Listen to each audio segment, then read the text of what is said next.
Yo, what up, man? Yo, how you doing? Chillin', chillin'. That's funny. You got a 508 number. Yeah, I was like, fuck, is this him or Yeah, yeah. What's good?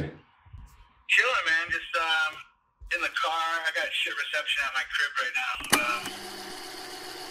I really haven't been stressing how I used to years ago about if skating ends, like what am I gonna do? I feel like I have a much clearer, or just like a more of a confidence of I know I have value for different things and have learned a lot along the way, and it's just kind of learning how to redirect and what to focus on to kind of see some of those things through.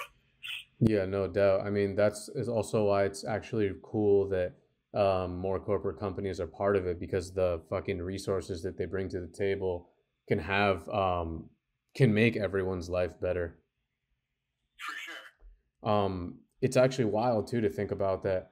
Like I remember walking into a skate shop super young, and the shoes I'd see was like Vox, and then like Fallen, America, Etnies, even fucking Audio, um, Yep. and then like I'm pretty certain there was no Converse. There's definitely no New Balance at the shop. Um, Definitely no Asics. I think there was a pair of Nike SBs, but like maybe one or two pairs, but that really wasn't what everyone was like shooting Yeah. for. Like they weren't really popular at all. Like No. um and now it's like you walk into a skate shop and it's actually the opposite. Um how is it skating for Converse? Skating for conference has been great. I think it really has to do with once these companies decide that they're going to get into skateboarding, who they reach out to get involved. Because you could have a company want to do skating and they know nothing about it and they get in touch with the wrong person that doesn't really know as much about it as they think they do, and then they create this whole skate program wrong from the beginning. So luckily Converse has the right people involved in their skate program, so it's been great. It's all the people that work there that I deal with are skaters, and they get it. So I think it really has to do with who these companies are getting to create their skate programs. Yeah, like skating for Converse is great. There's skating for a corporate company. There's always going to be these things you kind of have to do once in a while where you're kind of like, this is kind of maybe a little weird or whatever.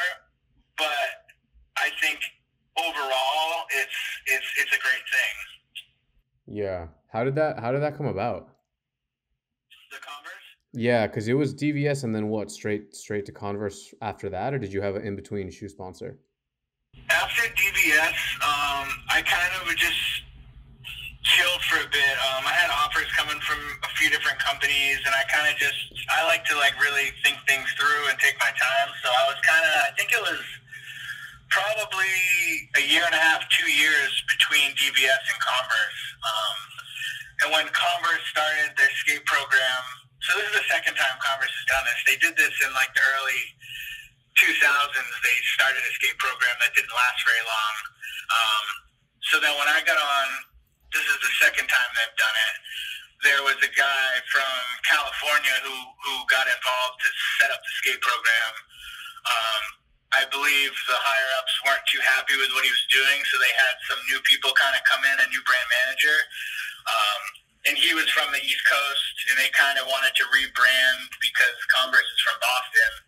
So they kind of really wanted to like bring the roots of the heritage of the company back to Boston.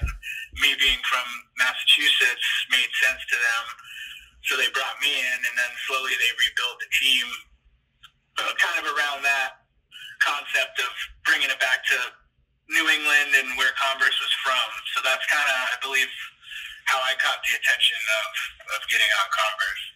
Yeah, that's cool. The trip you just went on was for them, or Yeah, yeah. where was it to? We were just in Paris. So one of the girls, Alexis, who skates for Converse, she was in the Olympics, the last Olympics, and she's got a PhD in architecture, and she's does a lot of design stuff. So she's actually um, designed all of the Olympic uniforms for the skaters, and she also created like a Converse and a Nike Dunk that come together for like an Olympic colorway. So I went out to be a little bit a part of that, and then also this kid James from London, lives in Paris now, is also finishing up a skate video and wanted to have a clip of me in the skate video. So I went to film for his video and to be a part of some of the Olympic stuff. That's cool. Yeah, Paris is great, man. It kind of has a similar feel to New York in a way. Yeah, definitely. Do you ever see yourself living in New York again? I don't right now. I've been back a handful or more times since I've moved out, and I really don't have any desire, or I feel like I kind of did it, and it was great for the time that I was there. It's not going anywhere. I can go there whenever I want. Is it like a 4-hour drive? Yeah, it's like 4.5 hours. Yeah, I really don't see myself living in New York again.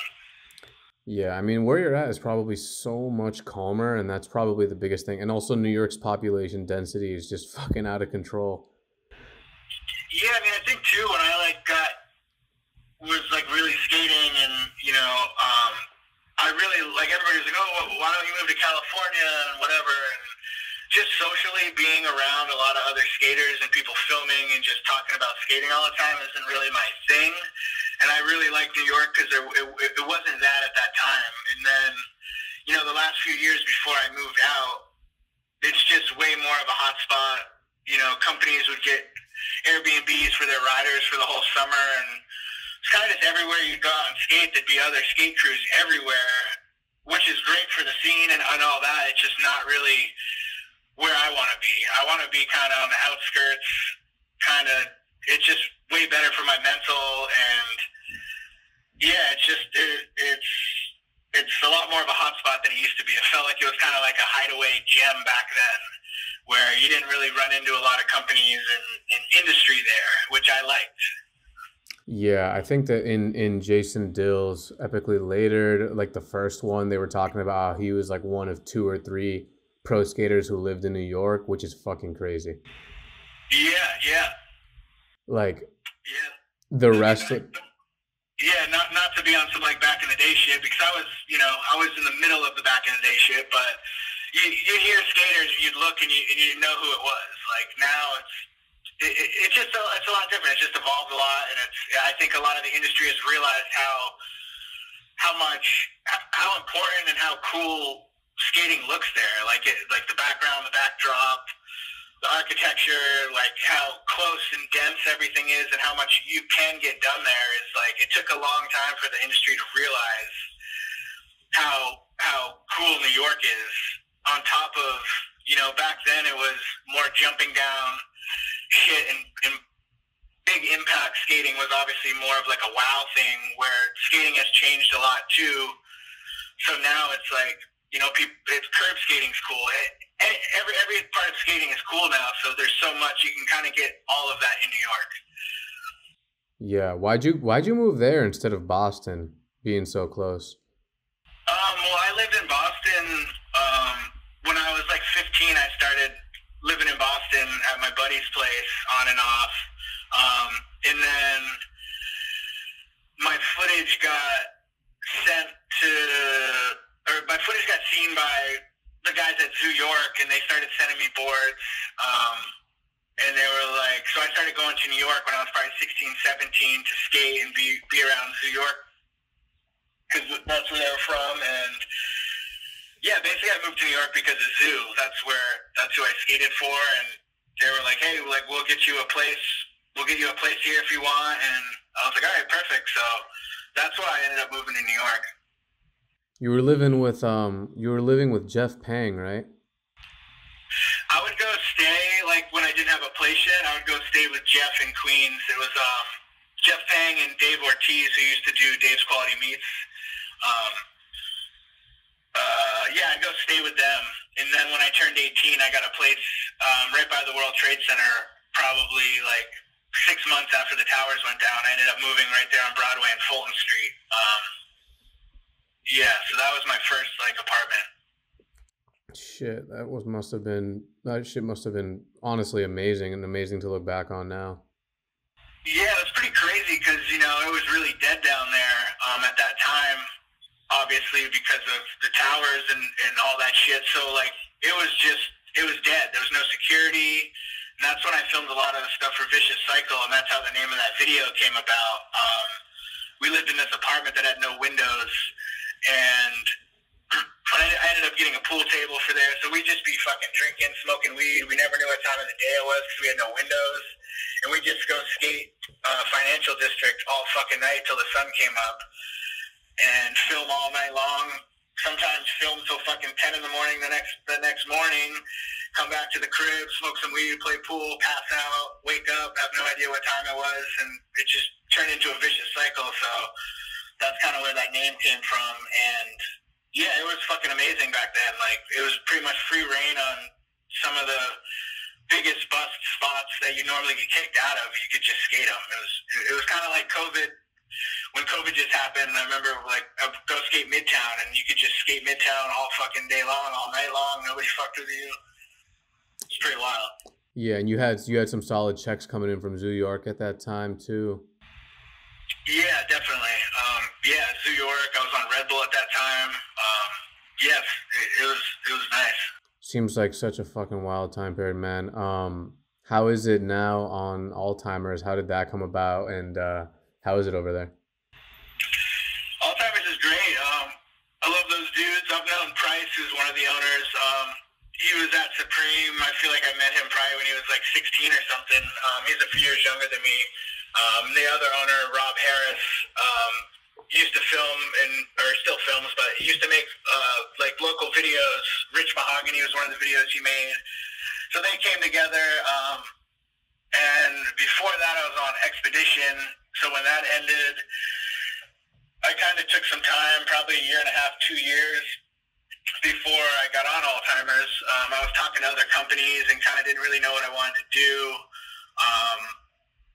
And then the dude Price hit me up, and we kind of met up and had some coffee and talked. And some of the other skaters were in town that skated for them. I met them. They were all super cool and fun to skate with. And I was like, oh, yeah, this is fucking awesome. Like, I'm into this. So, yeah, I did it. I'm hyped I did it. It's super fun. Trips are dope. Good vibes. And, yeah, it's been a great time.